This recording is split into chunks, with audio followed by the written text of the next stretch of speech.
welcome back to the HIA-LI 15th Annual Women's Leadership Conference. I'm Elliot Custodio with Turn One Studio, and I'm honored to be with Teresa Ferraro of East West Industries. Teresa, welcome. Thank you so much for having me. I appreciate it. Oh, it's our pleasure. Before we get into the show and everything else, Sure. What does East West Industries do? So East West, we are an engineering manufacturing firm Okay. that produces life support and ground support equipment for the military. So what does that all mean? It already sounds fantastic. Basically what that is we produce seating systems for helicopters, all on military aircraft, troop seats, pilot seats, co-pilot seats, oxygen systems, and survival kits. So both for the rotor wing and the fixed wing within the military, all branches. That's the coolest business ever. Our motto is saving aircrew lives is our first concern. Every one of our products on the pilot, co-pilot, or troop's worst day, our products need to work right the first time, every time. Without a That's doubt. what's going to bring them home safely. Yeah. Yeah. How did you get into this business? So my parents started East West in 1968. Okay. My father was a degreed engineer. My mom had a banking and finance background. My father was working for other companies in the aerospace and defense area. And he was a true visionary. He was an entrepreneur, and he literally started East West on their dining room table in Wantagh. I love that. Yeah. So Where are you located now? right now we're in Ronkonkoma, right outside Islip Airport. Very Right cool. up that Okay, top there's right a now. nice aviation hub there Exactly. outside of the airport. Exactly. Very cool. So I've had the pleasure of being there for 43 years. I had the pleasure of working with my father for 30 of those years. That's nice. My father, my friend, and my mentor. He really taught me everything that I needed to do to run the business today. Yeah. So I'm always amazed at how much, and I grew up on Long Island, but Yeah. it still amazes me how much industry for military absolutely.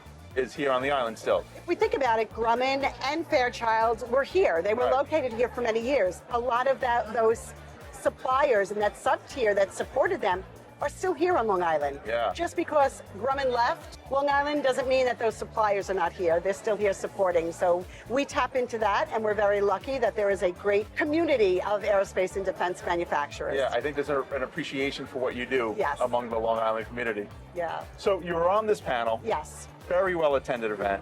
What were you guys talking about? So fearless and focused. I mean, that was great. I've attended this many times. I've been a panelist many years ago. The HIA does a great job in picking a topic and finding out the right panelists. We were all from very different industries, Okay. very different ages, so we've all experienced a lot throughout our time.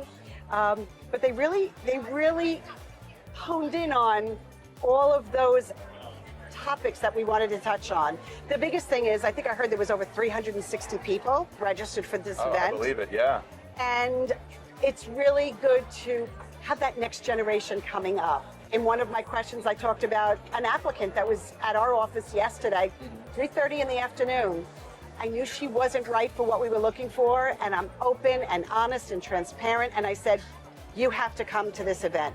She's a new grad from Boston University, and I said, you will make connections. You will hear things that will help you form your future. That's amazing. Yeah. That's something she's going to tell everybody. Absolutely. Nobody does that. I see her walking around and she's taking business cards and sending her resume. That's what it's all about. It's the networking, and it's really just sharing personal stories. Yeah. Listen, we've all done great things. We've also failed at things. We needed to be fearless, focused, and take on the world. It sounds like this topic is appropriately timed. It is. It certainly is. What are you seeing for 2026 in both your business and female leadership in general? Well, I talked a little bit about when I entered the field 43 years ago. I would walk into a room of Navy officials. I was the only woman in that room. There could be 30, 40, 50 people.